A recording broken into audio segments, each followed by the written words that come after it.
Hello there, and welcome to the Book 3 finale recap. We're not talking about Book 3 after this episode. That's a lie, because we'll do it the next episode, episode. That's right. It's Avatar, the podcast. You want to know what I thought you were going to do? When you let in, I could have sworn you were going to say, "Hi, Greg here." That would have been better. Maybe next time. Maybe next time. Maybe for the series recap. We'll see. I'm so emotional, I feel like, about this right now. Again, I'm emotionally devastated. I'll just tell everyone right now. Yeah. When we do the episode synopses, it is very labor intensive. And I feel like we don't get that opportunity to reflect on what we just watched or where we are or anything. It's not a very mindful state of mind that we're in when all of that happens. Yeah. It's like you just go hard and fast with the episode. You watch it. It's almost like driving really fast on the highway. Yeah. It's like all you can focus on is the road in front of you. And then all of a sudden you're at the end of the highway and you're like, what just happened? Where am I? Who is still with me? Yes. Driving with us is very dangerous, apparently. Apparently. But we're at the episode where we go over the entire book into separate categories. And if you've been listening to the show, this is no surprise to you. I'm very excited to do it. And as we go through, I'll probably get quieter. I'll probably get more animated. I don't know. Who's to say? But before we really dive in, we have a plethora of reviews to read right now. There's so many, and we want to make sure there's a lot here. Everyone just kind of really came in together in October. So is it like the equivalent of before going on summer break, you sign someone's yearbook? Yeah, it feels like that kind of. All the reviews came in going, "It was great, guys. Yeah. Have a great summer. Have a great summer. See you next year." And then you never see them ever again. Yeah. Speaking of never seeing anyone ever again as well, we understand that everyone really enjoys Avatar: The Last Airbender. Specifically this series. And maybe not the entire universe, and that maybe the nostalgia doesn't factor in on additional content like comics or Korra or the Kyoshi novels or anything else, right? So speaking of driving on the highway really fast, we understand that some people are just going to be jumping out of the moving vehicle. No, that's a horrible. We understand that this is a bus. And take two. We're on a bus and we're at a stop. We're at a junction right now. And some people are just going to be getting off, and that's their ride. And that's completely okay. That is something that I think when Korra first came around, it's something that I shared, where I watched a season and a half and I was like, I don't know if this is for me. Thanks for the ride. I'll see you next time kind of deal. I will say, and I think I speak for both of us when I say this, and correct me if I'm wrong, because I could just be going right out of left field on this one. But I just want to know. Thank you. I just want to say, if you're getting off now, thank you for joining us. We really appreciate that you took the time to listen to us and some amazing puns along the way. Some might say amazing puns. New words, maybe some new fan theories that you hadn't considered before. Maybe you have a new appreciation for Zhao that you didn't have in the first place. Maybe there was just that little hint of something that maybe was overlooked on the first go around with Azula, and now you're appreciating this more. This is a very long-winded way of me saying just thank you so much for the support and for just the honor of joining us throughout our year and a half journey. Yeah, I wholeheartedly agree. Oh, thank God. Add a ×2 to that. Yeah. And that is how I feel. Yeah. Thank you, everyone, for listening. I am once again floored at where we are now after doing this for the last year and a half. It has been such a special and unique journey for me personally to go from I really, really, really, really, really like Avatar, and I want to talk about it as a podcast, to doing that, but having an incredible community joining us for that journey. It has just been, having you all listening has made it so much more than I thought it would ever be. not just listening, but also writing emails and reviews and showing up to Avatalks and tweeting us your favorite moments and all of that. So just thank you for being a part of this. Yeah. And if, like Greg said, this is your stop and you're hopping off because you don't really want to go to the next town with us, Comic Town, and later Cora Town, that is totally fine. We were honored to have you with us. Yes. And just to tack onto that really quickly, because apparently I just like having the last word. I don't know why. I feel like I've made so many new friends, especially there's a lot of people who ended up taking me up on my offer of joining me on Twitch live on Monday and Fridays and just getting to talk to them, especially on Fridays, right after a new episode drops. There's that excitement. Everyone wants to talk about it. And we do a little bit. It's not an Avatar podcast after show necessarily, but just being able to share moments in games that I really love and just talking directly one-on-one with people who have been enjoying the podcast, like, it's been amazing. So it's been the best possible experience that any content creator could ask for. So thank you. Yeah. And if you're joining us for more of it, that was not for you. We're not getting sappy with you yet.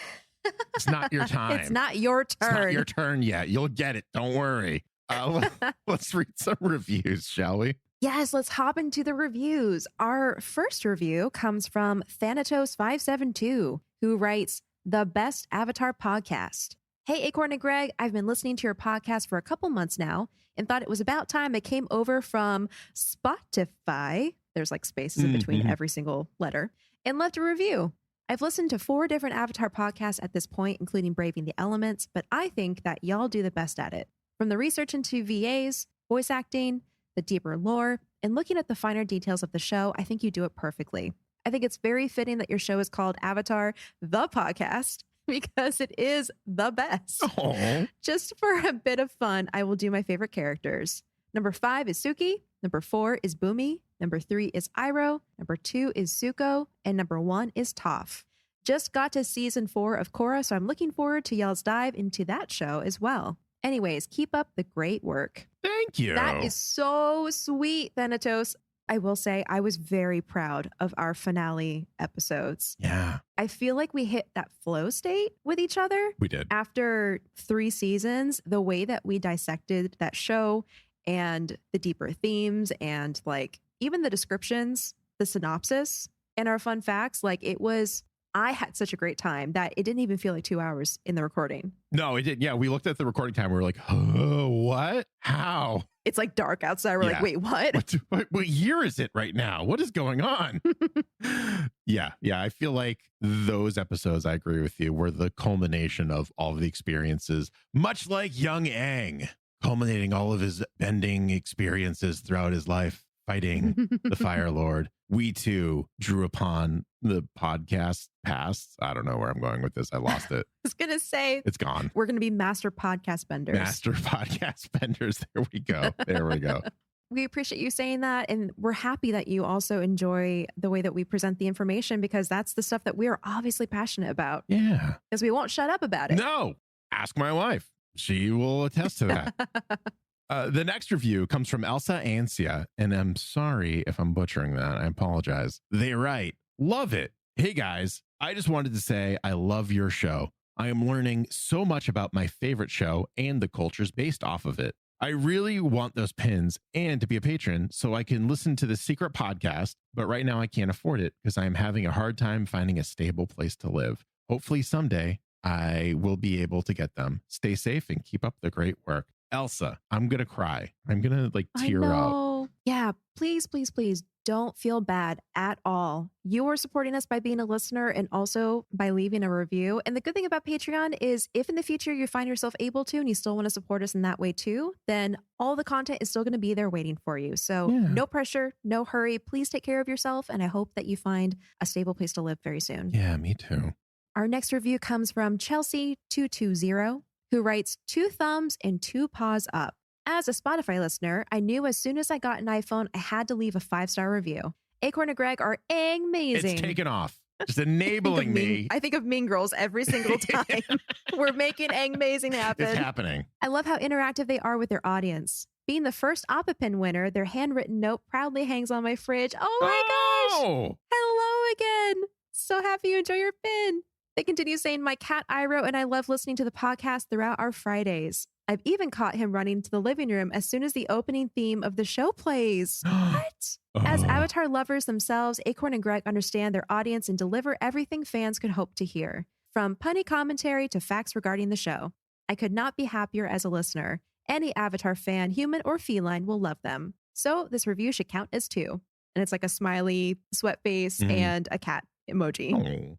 We will continue to include Acorn and Greg and, of course, the world of Avatar in our weekly routine. Thanks, guys. Heart.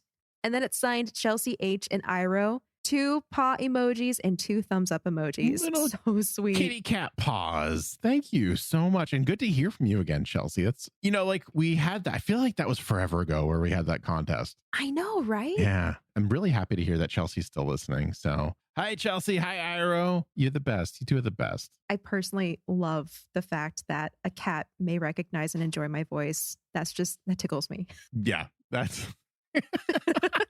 You see all those videos on TikTok about like they play a certain game or they turn off a game and the sound of turning off the game lets the dogs know it's time to go out, or like those like audio triggers for animals. We're one of them. Pavlovian reaction. Yeah, we're one of them. That's amazing. I'll take it. Thanks. The next review comes from Oreo A2, and they write, best podcast. Hey, Booster Craig and Acorn. Oreo here, pronounced like the cookie. I love your show and have been listening since the start of season 3. It's socktacular, tough-rific, angtastic show. I love those. Oh my. If we ever get like promotional material, like a movie poster or something. That right there. That's Oreo, right there. We're bringing you in. You're on the marketing team. Thank you. Yes, absolutely. You're hired. I love the commentary, background info, and funny jokes. Your podcast always gets me in a good mood, and I deeply appreciate you guys for it. One thing that catches my attention is the logo. Spoiler alert, just my idea for future logos. I believe that The Legend of Korra is more about the villains than Korra herself. So instead of highlighting Naga, I think it would be cool if there was an Equalist airship in the middle of it. This isn't a criticism, just rather a personal idea for a season 1 The Legend of Korra logo. Thank you for your time, Oreo. That is a good point. Yes. Korra does things a little differently, so we might have to mix some things up. I feel like we're also predictable in that was 100% what we were kind of thinking for the for the start of Korra. The Avatar and their spirit guide. I mean, I feel so seen right now. Yeah. We could probably put an airship in the background. I think we have a lot of cool opportunities with the Korra covers. Yeah. Because of just the world. It's so big. There's Republic City and all these different like factions and pro-bending and the Equalists. So there's going to be lots of imagery to choose from. Absolutely. And nothing's put down yet. There's no ideas cemented down. So it could be anything. It could be something. It could be nothing. That would be terrible if we just had no album art. That would be sad. That would be sad. Or maybe it would just be a sad emoji face. That would be our new album art. Oh my God. I don't know.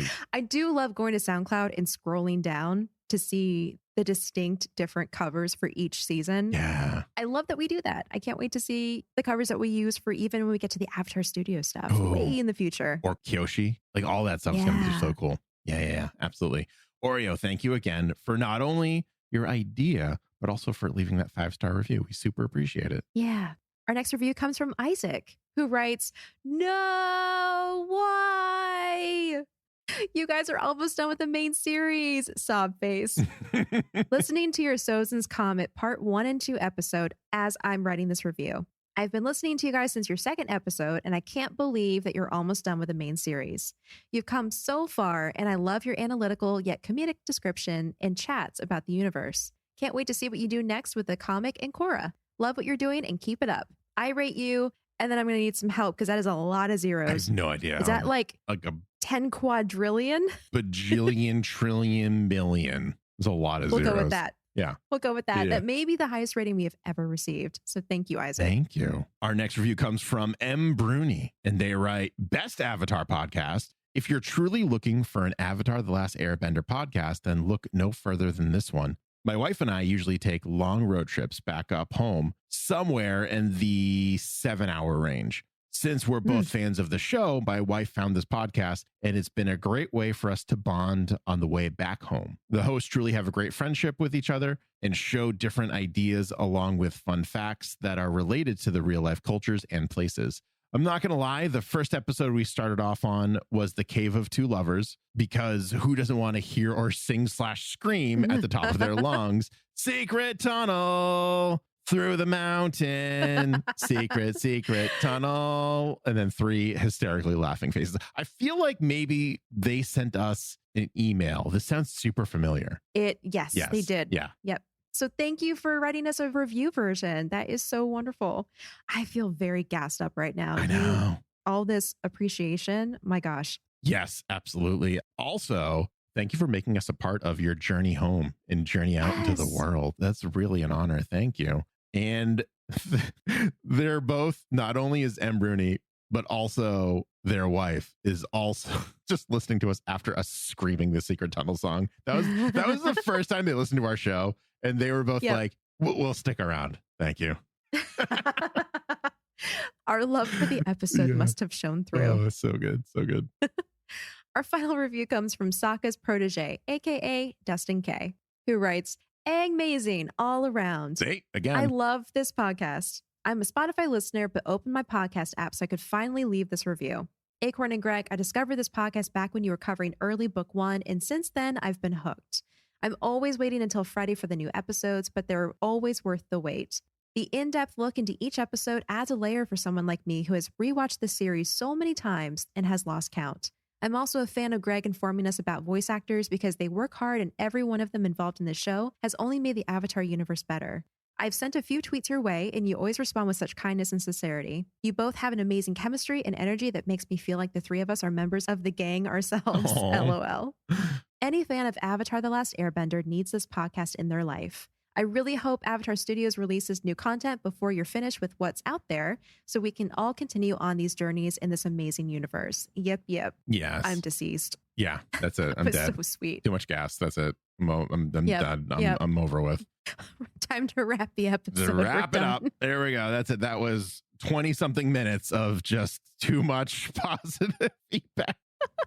Thank you all so much. So much. Thank you. And yeah, especially thanks to Dustin as well, who not only takes the time to tweet at us, but also just sees when I'm wrong and just like, hey, Greg, you were wrong about that in a very incredible nice manner that doesn't make me want to just like, I don't know, jump underneath my desk and never record anything ever again. So I appreciate you, pal. Thank you so much for correcting us, for listening to us, for joining us on this wonderful journey that we call Avatar, the podcast. Yeah, I really do feel like we have a Twitter relationship, Dustin. You're like our Twitter buddy. Yeah, absolutely. It's so good. Whenever I get that notification, it's just like, oh, Dustin sent a tweet. It's like, oh, so good. Yep. Yeah. Okay. Well, here we are. This is the moment, right? Where, well, we've kind of passed it. Anyone who's listened to the book 1 recap and the book 2 recap might have noticed a little bit that has been continued through. Well, my friends, me, Acorn Bandit, is here to tell you that that bit is continuing right now. Isn't that right, Booster Greg? That's right, Acorn. And might I say, what a great name you have. Oh, thank you. And you as well. It's very good. I really enjoy it. Oh my gosh. There we go. There it is. There it is for everyone. So, bit completed. You're all welcome, I guess. I don't know who was asking for that other than me, but could only be you. It could only be me. All right. So let's go into this. We have a whole bunch of categories to go through and not so much time because the last episode was 2 hours long and we don't have time for another 2-hour episode. So consider yourself spoiled. Yes. That is probably the longest episode we will ever put out. Famous last words. Anyways, let's talk about our favorite episodes from book 3. Yeah. Oh gosh, I was so excited about this. Do we want to do like both say our 5, both say our 4, and just work our way down? Why don't we go through just our lists? Like you go through your list and I'll go through my list. I think okay. That might be it. Might be a good way to do it. Sounds good. Yeah. All right. So my number 5 favorite episode from book 3 is the Southern Raiders, which was surprising to me because I love that episode and it has always been one of my favorites. But this time around, this rewatch around, it's fallen down to number 5 versus something that's a little higher. Interesting. But I still consider it like the pinnacle moment for Katara's character arc. So it'll always hold a very special place in my heart. Absolutely. My number 4 episode is The Beach. You're probably going to see a trend in my top 5 list of episodes because I tend to favor the ones that have a lot of character development in them or character reveals. And so The Beach was one of my favorite episodes because we get to see a little bit more about our quote unquote villains of the show and see how they're human as well as our heroes and all the different ways that their past have affected them and continue to affect them. My number 3 is the Firebending Masters. I absolutely adore Zuko, but also his character arc and then also the world lore that's introduced through firebending. And the fact that they actually go and meet 2 dragons, the masters of firebending, and they find the source, and it just happens to be on a hidden island with a bunch of native tribes and have this incredible adventure together. I mean, like, what is there not to like? That's fair. There's nothing to not like. Okay. Yeah. I'm like, it may sound like I'm taking notes right now. I'm just like scribbling down like, good. All right. No, I agree with all those points. Those are wonderful. Not to mention, I now have a Avatar the Podcast exclusive canonical backstory for one of the Sun Warriors. So that just enhances the episode for me. And it's because you won. Not that I'm bitter about it, but... We had very similar backstories for that character, so it is fine. Yes. My number 2 is the Puppet Master, which, you know, is very appropriate at this time of year that we are recording this, which is around Halloween time. I love it when boundaries are pushed in stories and the fact that they dive into something as deep and dark as bloodbending and then link it to a character like Katara, who's incredibly strong, but then also now bearing the weight of this dark knowledge. Like, I love that kind of thing. And Hama is amazing. And the way that they introduced the episode as like a ghost story, again, just what is there not to like? It's great. And same thing goes for my number 1, which may or may not be a surprise to anyone listening. It is Sozin's Comet Part 4, Avatar Aang. Reason being, basically the whole episode. Just, you know, everything. Yeah. The fights. Just watch it. The Agni Kai, the Sokka moments, like just basically everything. Yeah. I don't have to say anything more than that. Nope. So, Greg, yeah, what are your top 5? My top 5. Number 5 is going to be your number 1, which is Sozin's Comet Part 4. Interesting. Yeah. Okay. Yeah. I really enjoyed this. It was wonderful. It was a perfect way to wrap up the series, but it wasn't my favorite episode of the book. I did really enjoy the Agni Kai. I really enjoyed seeing what becomes of Zula, what like the dynamic with Zuko and how much it shifted from early book 1, like just seeing everything come complete, full story, stopping as far as they were concerned at that point for production was really cool. Number 4 is the Avatar and the Fire Lord. I loved looking at the past. I loved seeing a young Roku. I really liked how the world was before the 100-year war. That was a runner-up for me. I was so close to putting it in my list. Yeah. These lists are always tough because I don't know if this is how you tackle it, but I just throw up the list just of the episodes and I look at them and I go with gut reaction. I go with what like left the largest impression on me and I go from there. Yeah. It was tough with the finale because we covered them in 2 episodes and Netflix presents them as 4 or as 1 episode. So it was kind of tough to pick that one out of the group, but I did end up landing on 4. Avatar and the Fire Lord, again, just like it was so different that we didn't really see too much of the main cast, but it still really did a great job of world building, which I'm a big fan of. It was satisfying to watch. Yeah. And Ron Perlman was in it. So I don't know what more you want out of an episode. Yep. The number 3 episode is the Southern Raiders. Yeah, I really appreciated Katara in this episode and the struggle she went through, even if it didn't come through on the recording. I liked the more world building again, where we kind of see the raid of the Southern Water Tribe firsthand. We see the events as they unfolded. We saw how it impacted not only Sokka, but also Katara. We also saw, which is the best part of the episode for me personally, is Karma in action. Yep. Which was Yanra beautiful. got what was coming to him. Yes. And it is kind of like a reminder that times just are always changing and moving on. So we saw how Katara and Sokka were as kids versus how they are now. And it's kind of that helpful reminder that things are moving, things are changing. And even with Yan-Ra, where maybe his mom was like that before, maybe she wasn't, but like he settled in from being, I'm going to call him a war criminal, to being abused by his mother, being almost Norman Bates, if you will. Yeah. So the next episode, or the number 2 pick that I have, is the Puppet Master, which I don't think you can, maybe I'm wrong, I don't think you can make a top 5 and not have the Puppet Master in there. The fact that it's number 2 for both of us. Yes. Yep. Yeah. Again, says a lot. Yo, absolutely. Again, the spooky vibes. It wasn't afraid to get dark with its subject matter. Like, sure, it tiptoed a little bit because it's still a kid's show, but it wasn't afraid to be like, oh, look, this hurts people. This hurts animals when you use it against them. They didn't have to include that, but they chose to really highlight the dark nature of waterbending. And speaking of dark natures, some might also argue that Hama is a dark reflection of Katara. What could have happened to Katara if things were different? So I found that very interesting. My favorite episode is going to surprise absolutely no one. And if you're mouthing the words now, you're correct in that it's Sokka's Master. Yeah. Love this episode. Not just because it's a Sokka-centric episode, which everyone knows, I mean, kind of biased towards that. But they tackle a lot of mental health issues, like your perception of yourself versus how others perceive you, imposter syndrome. Sokka wasn't viewing himself as being special. And Jack DeSena kind of talks about this a little bit on Braving the Elements, which was a very good episode.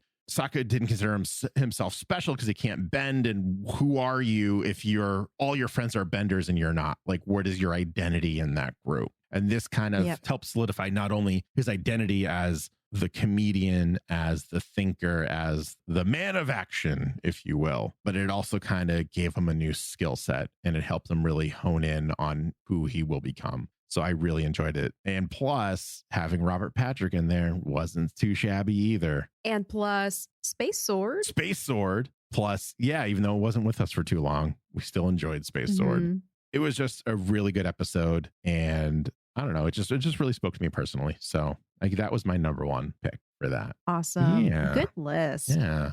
Our next category is our favorite character of book 3. Now, the caveat here is we cannot choose any characters that we've already given this title to from the previous books. Yep. So we cannot have Katara, Sokka, or Toph. We just have to pick a new one. Which it wasn't as hard as I was expecting it to be. I found it very easy. Yeah, I did too. Because once I sat there and thought about it for a second, thinking, okay, not Sokka, not Katara, not Toph. Even before I got there to make that distinction, my favorite character was Zuko. Yeah, me too. How can it not be? Yeah. It's the end of his arc, his redemption arc. This is where we finally get to see Zuko on the road to his destiny, actually living the destiny that he was destined to follow. Yeah. Some might say Aang, but I'm gonna leave that selection for a higher title, let's say. Because Aang did a lot of work in this book as well. But when it boils down to it, you're right.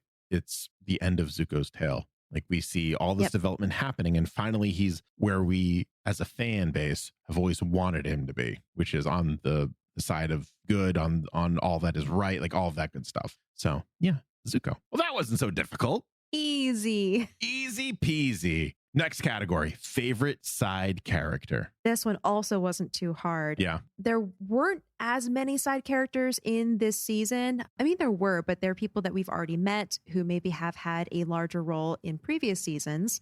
So for me, my favorite side character in this season was Suki.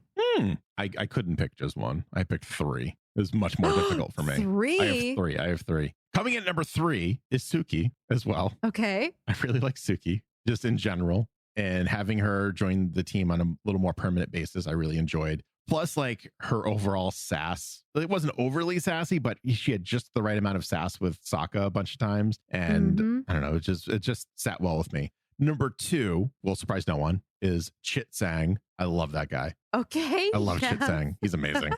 He's just so funny. And his heart is in the right place, even if his actions aren't necessarily, which I thought was really cool.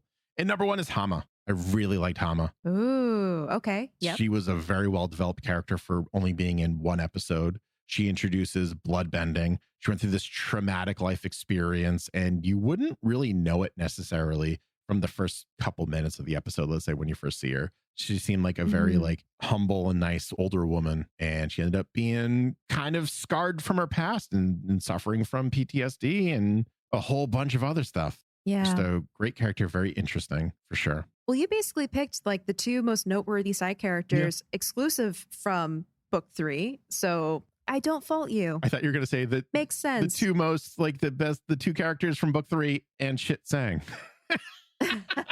No, I like him too. He's so good. I love him. Okay. Do you want to present this next one? Yeah. So this is a section that's based on hard data gathered from the whole season. It is our season MVP calculation. So our dear friend and editor, Rob, tallied up all of our MVPs for us across the season, and we're going to now present them in countdown formation.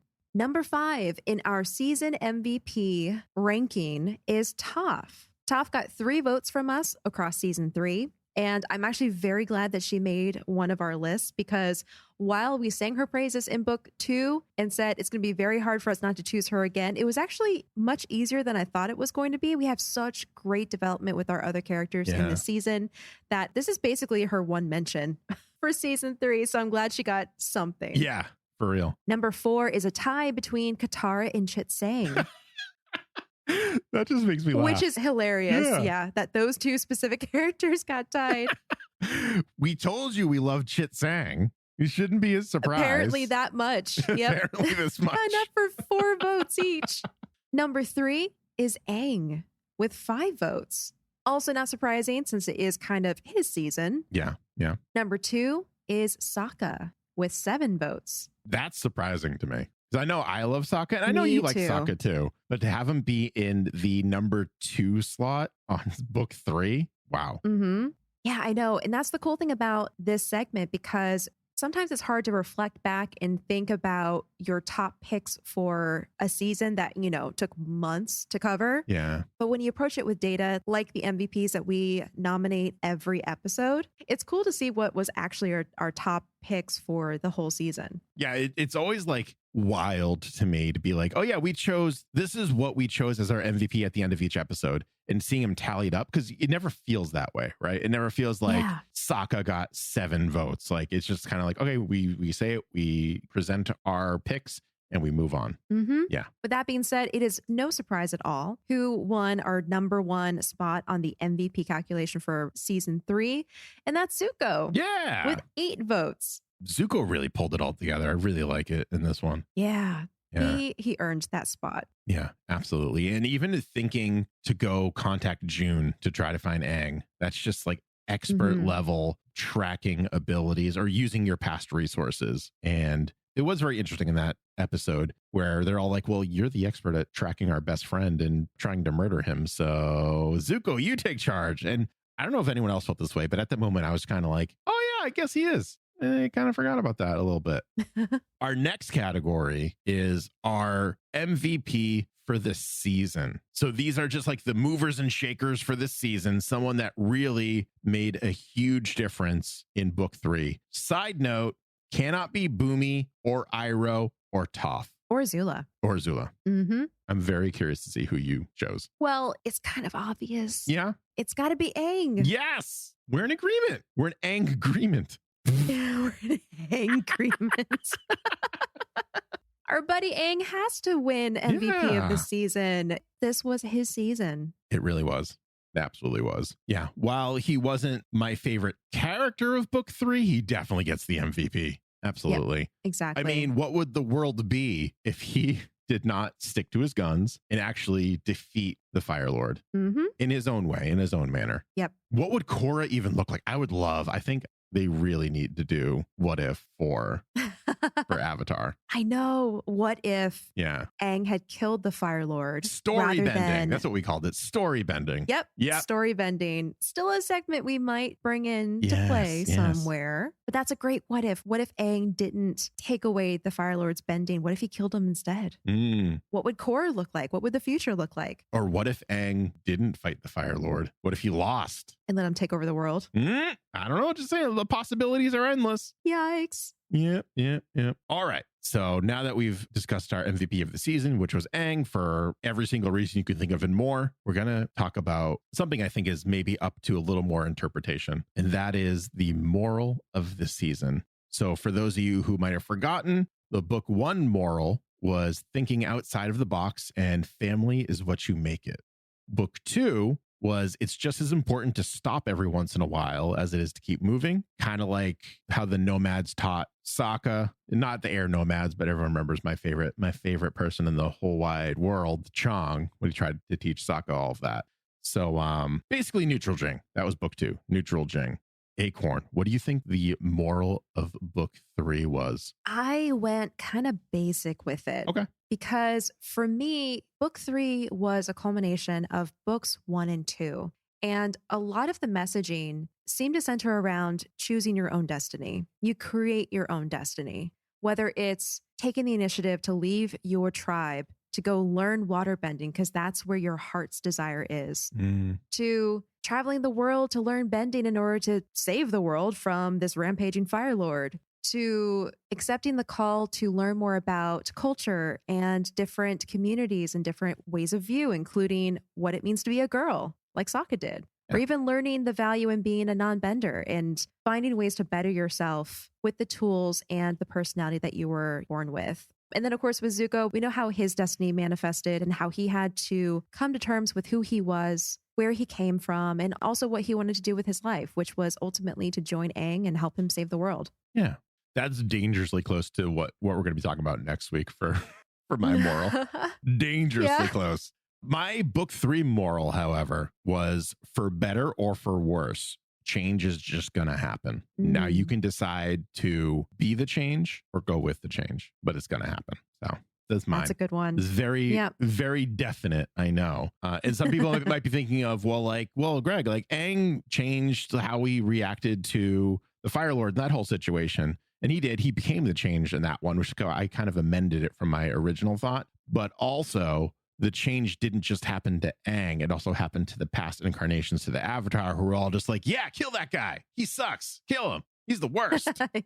So Aang kind of manifesting his destiny in a different way, I think, than what his predecessors would have. And plus, we have the change that happened with Zuko. We saw a change kind of in Katara's abilities as a waterbender with the introduction of bloodbending, and also just her development in general. We saw a change in the team lineup with Suki joining it more permanently, and of course, Zuko joining it permanently as well. Yeah. It was very interesting to see all this change happen when it was grounded in the familiar and the past, which is really cool. That is a great moral. Thank you. So now, usually we talk about what we're kind of looking forward to most in the next book. However, there is a next book, but it's in more literal form. It's the next comic book. So what are you kind of looking forward to, kind of knowing generally what we're going to be getting ourselves into? What happened to Zuko's mom? Yeah, that's a good one. That's absolutely a good one. I need to know. Yep. For me, I think I'm just excited just to have this like victory lap, it feels like, with our friends of Team Avatar. It just kind of like post-adventure. Yeah. Post-saving the world. Yeah, it feels like an epilogue almost. Like we're getting that, like those last adventures in before we say goodbye to these incarnations of the characters. And then maybe we see them in Korra, maybe we don't. Who's to say? So that is our recap episode right there. Goodbye, season 3. Goodbye, book 3, Fire. I feel like we got to know you quite intimately, and yet we hardly know you at all. I don't know. I just felt like I had to say that last bit. I don't know why. We are covering the comics up next, and there are plenty of comics to read, to cover, to analyze. If you have not read any of the comics, I would encourage you to join us through these adventures. If you don't own them, I would recommend checking out your local library. I was going to say that. Yep. Not a lot of people realize that they have a great graphic novel section at your local library. My library has an entire room of graphic novels. Yeah. Oh, man, it's so cool. I didn't realize mine had it, and it was kind of like tucked away, but I walked into it. It was before the pandemic, but I walked into it, and it was like brightly lit. There's comfy seats. There were so many graphic novels that I felt like I was at like Borders or Barnes & Noble again, and I just sat down and I was reading them, and I checked them out. It was a good time. Go check those out over there. They're also available digitally. If you aren't a comic or graphic novel person, totally fine. right now our plan is to structure the episodes similarly to what we've been doing for the main series. So we're hoping you get the same experience as if we were just telling you the tale. Yep. So join us for that. And you'll learn some things. We'll have some laughs. There'll be some puns. It'll be great. It'll be a good time. Some world details, fun facts. Yeah.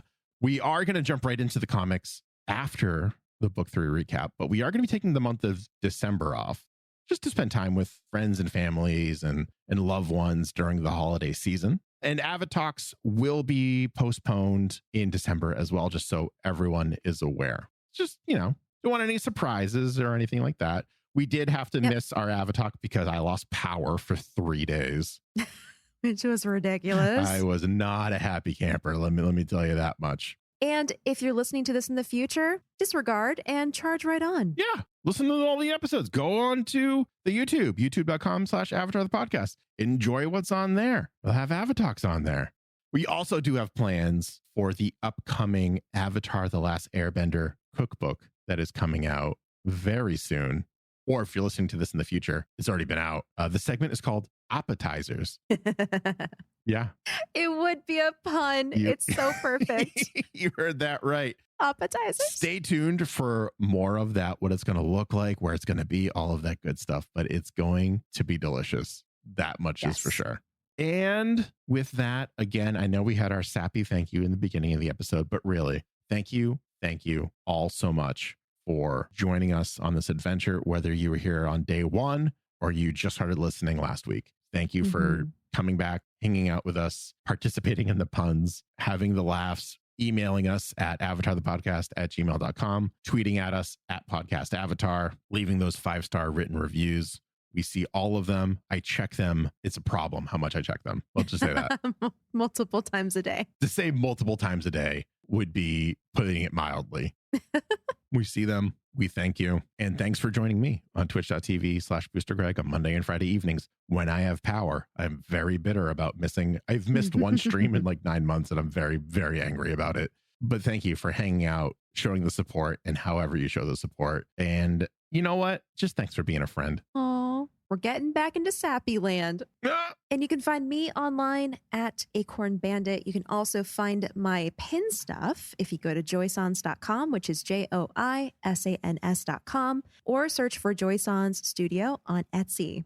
That is where, of course, we are hosting our official Avatar the Podcast pins, an Appa pin for book 1, a Toph pin for book 2. And because we're doing so much comic content before we get into Korra, we are holding off on the book 3 pin, which is going to be a great design. We already talked about it. It's going to be awesome. But that will eventually be hosted there as well. So if you haven't taken a look, check it out. That is another way you can support us aside from Patreon and all the other ways that Greg just listed. And if you are interested in going to Patreon and pledging to receive access to our secret podcast where we talk about official Avatar the Podcast backstories for side characters and characters in the background from the show, you can do so at patreon.com/Avatar the Podcast. Yeah, as long as you pledge on that $5 tier or more, so the 100-year war or more, you'll gain access to that. Plus doodle pages. We have AMAs, we got a whole bunch of stuff on there. So if you have a burning question on that, you need to ask us, you go over to the Patreon and that's how you do it. This is the part where you just say coming up next time. But again, what's going to happen? It's the entire series discussion, everything. Yeah. Books 1, 2, and 3. And we'll throw in Suki alone. And we'll throw in the Spirit World thing. That was the animated comic that got me my first taste of Kurik because I love that guy. He's terrible, but he's awesome. Oh, technically, that means that the Shyamalan movie would be included as well. Oh, fine. We'll have a worst of section, and it'll just be Shyamalan movie. And The Great Divide. Assuming we remember about The Great Divide. Just kidding, is a joke. Okay, all right. All this and more next time on Avatar the Podcast.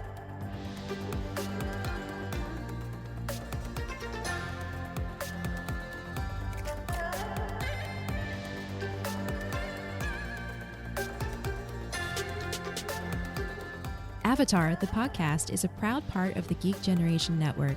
Remember to check out all of our podcasts at thegeekgeneration.com.